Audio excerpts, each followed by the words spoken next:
முதல்வர் ஸ்டாலின் அவர்கள் அவரோட அமைச்சரவை துறையவே கரெக்டாக பண்ண தெரியல.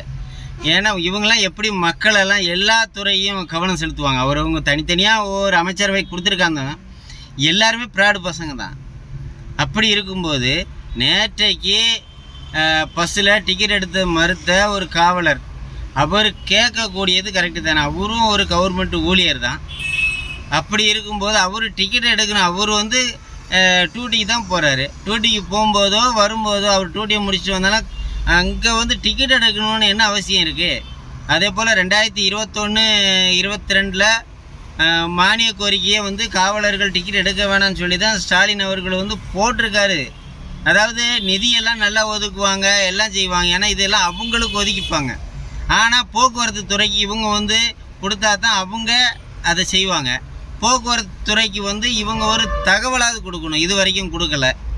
இப்படிப்பட்ட ஒரு விஷயத்தை நம்ம முதல்வர் அவர்கள் தெளிவாக செஞ்சுக்கிட்டு வர்றாரு. அவர் முதல்வராக ஆன பிறகு பல பிரச்சனைகள் கவர்மெண்ட் ஊழியர்களுக்கு நிறையா இருக்குது.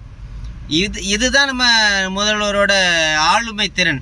இவர் அடுத்த ஒரு மாநிலத்தில் உள்ளவங்களையோ நம்ம பிரதமரையோ குறை சொல்லிக்கிட்டு உங்களால் இந்த தமிழ்நாட்டில் தமிழ் மக்களுக்கு கரெக்டாக உங்களால் செய்ய முடியல. எதையுமே உங்களால் மக்களவைக்கு, அதாவது மக்களோட ஒவ்வொரு குறைகளும் அடுத்தாப்புல இப்போ இந்த கோடை மழைக்கு அங்கங்கே தண்ணி தேங்கி பல பிரச்சனைகள் ஓடிட்டுருக்கு.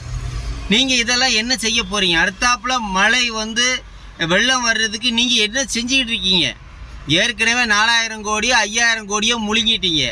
அடுத்தாப்புல இப்போ எத்தனை கோடி ஒதுக்கியிருக்கீங்க? எவ்வளோ முழுங்க போகிறீங்க? இந்த மழை வரும் காலத்துக்கு இப்போவே நீங்கள் ஏதாவது ஒன்று பண்ணிங்கன்னா தான் நம்ம மக்களுக்கு மழை காலத்தில் எந்த ஒரு பிரச்சனையும் வராது. இல்லைன்னா மறுபடியும் மக்கள் வெள்ளத்தில் மிதந்து அதுக்கப்புறம் தான் நீங்கள் ஒவ்வொரு வேலையும் செய்வீங்க. அப்படின்னா மக்கள் தினந்தோறும் நீங்கள் ஆட்சியில் இருக்கிற வரைக்கும் மக்கள் கஷ்டப்பட்டுக்கிட்டு தான் இருப்பாங்க. உங்களுடைய ஆட்சி காலம் எப்போ தான் முடியும்? இன்னும் 2 வருஷம் இருக்குது, எப்போ முடியும்னு சொல்லி மக்கள் எதிர்பார்த்துக்கிட்டு இருக்காங்க. தினந்தோறும் உங்கள் ஆட்சியில் படும் கஷ்டங்கள், அதாவது போதையில் அவன் பொதுமக்கள்கிட்ட சண்டை போடுறதா இருக்கட்டும், போலீஸ்கிட்ட சண்டை போடுறதா இருக்கட்டும், மருத்துவமனையில் போய் டாக்டர்கிட்ட சண்டை போடுறதா இருக்கட்டும், இது நாள்தோறும் நடந்துகிட்டு இருக்கக்கூடிய ஒரு சம்பவமாக போயிட்டுருக்கு இந்த திமுக ஆட்சியில். மக்களுக்கு என்ன உங்கள்கிட்ட ஒரு நல்ல ஆட்சி கிடச்சிருக்குன்னு நீங்கள் புகழார உங்களுக்குள்ளே நீங்கள் சூட்டிக்கிறீங்க.